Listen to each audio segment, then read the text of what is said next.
As I'm offering challenges to the students, I'm challenging them to live their greatest life, to be liberated, to be free from fear of having what they want in this life.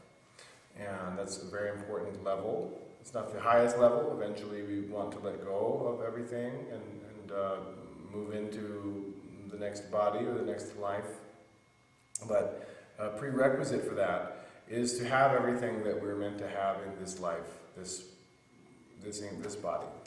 So it inspires me, you know, that I still have desire, you know, and how to bring that desire into service. Animal pose.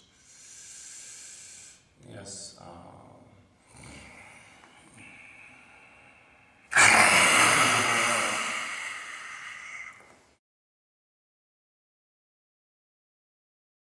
Well, it seems like I'm very wild and crazy, and I'm you know, playing music. Usually, in fact, music is the most important element of the Jivamukti class, in that the music will start to carry me away.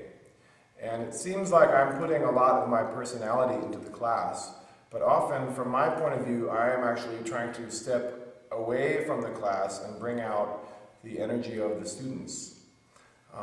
And I'm speaking into the bodies of the students, so as the students begin to elevate their bodies, I get very excited, as if their body was mine.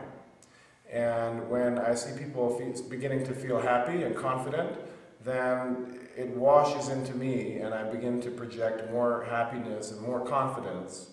And in order to encourage them to take their happiness and confidence to a very high level, I allow it to exaggerate my expression, okay?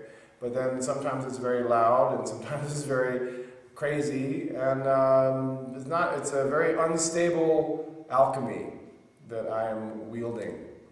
And other times, though, it can go into a very contemplative and a very quiet, what we would call sattvic, or peaceful or balanced state. And to have both of those in one class, I think, is the most beautiful. Yes, it's called the Epic Yoga Experience, the EYE. And it combines storytelling with a asana class. So the Ramayana is the ancient story of Sita and Ram, and of course Hanuman and Ravana, two other important characters. Many great characters in the story.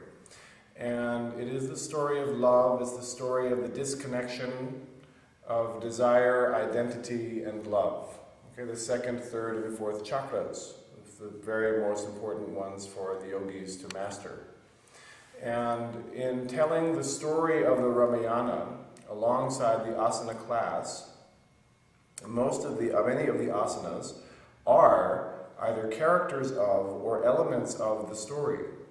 So the sequence of the postures is bringing the bodies of the students into the story so that they feel they are living the story of the Ramayana.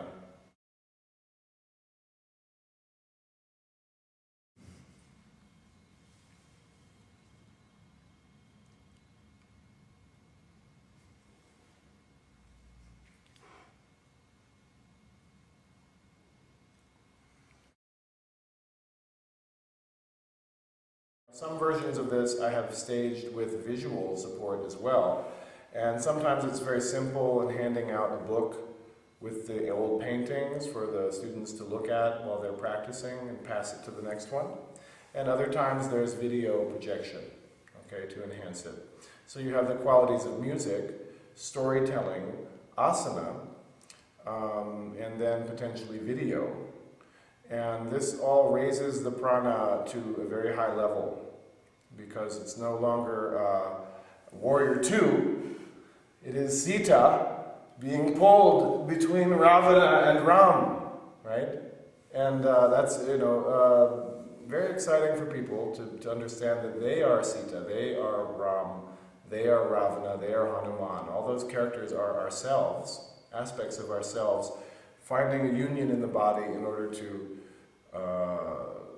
banish evil from the world and live happily ever after.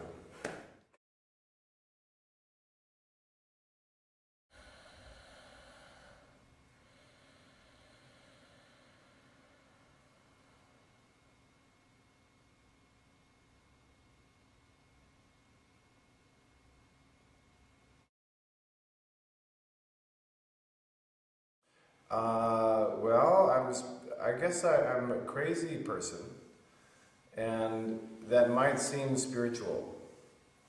Or a spiritual person might seem crazy, because then I feel I have permission to speak directly to the spirit.